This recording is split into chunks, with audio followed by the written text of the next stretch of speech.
देखिए, 4 चरण का चुनाव हो गया और आप समझते हैं कि जिसको हम लोग जंगल राज की बात करते हैं वो छपरा में दिख गया।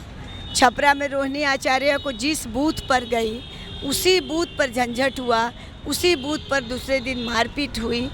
तो ये साफ दिखाता है कि 400 पार भारतीय जनता पार्टी कर रही है, इसलिए बौखलाहट है उन लोगों में, आरजेडी और महागठबंधन के लोगों में, और इस प्रकार की घटना घट रही है।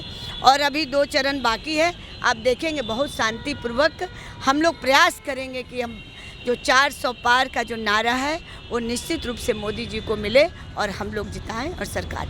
मंगल राज में जंगल राज की जो भय अब दिखी, क्या ये जो माहौल जो 20 तारीख को बनी गई थी, तो फिर 21 तारीख को क्यों नहीं प्रशासन अलर्ट हुआ? जो एक की जान गई और 2 जो है अभी नाजुक हालत बनी हुई है।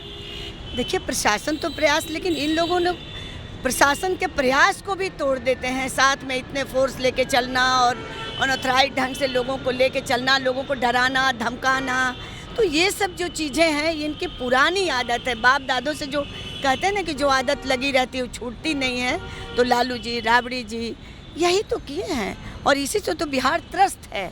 और फिर रोहिणी भी वही कर रही हैं। आपको पाटलिपुत्रा में अगर मीसा भी ये करेंगे तो ये जनता को सोचना है कि हमको क्या करना चाहिए, और ये बुरी तरह से लोग हारेंगे। आप एक 4 तारीख के रिजल्ट में देखें। ये भी कहा जा रहा है, एक अंतिम सा ये भी कहा जा रहा है कि हार की डर से जो है बूथ कैप्चरिंग का मामला जो आया है सामने। बिल्कुल, मुझे जो अंदाजा है, मैं तो कई चुनाव लड़ी हूँ, बूथ के अंदर गई होंगी, देखी होंगी कि मेरा वोट ही नहीं पड़ रहा है और बौखलाहट में वो कुछ भी करने को तैयार हो गई। कोई भी कैंडिडेट को अंदर जा कर के बौखलाहट करने की क्या ज़रूरत है?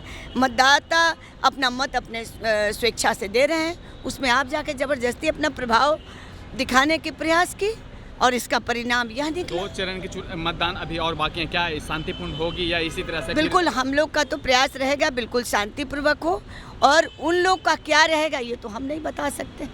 जी धन्यवाद। तो आपने सुना कि इनका साफ तौर पे कहना है कि जो हालत को बिगाड़ने का कोशिश किए हैं उन पे कड़ी कार्रवाई की जाएगी और आने वाले जो 2 चरण का जो मतदान है वो शांतिपूर्ण होगी। इसी तरह के तमाम खबरों के लिए बने रहे, देखते रहें MK न्यूज़ इंडिया। धन्यवाद।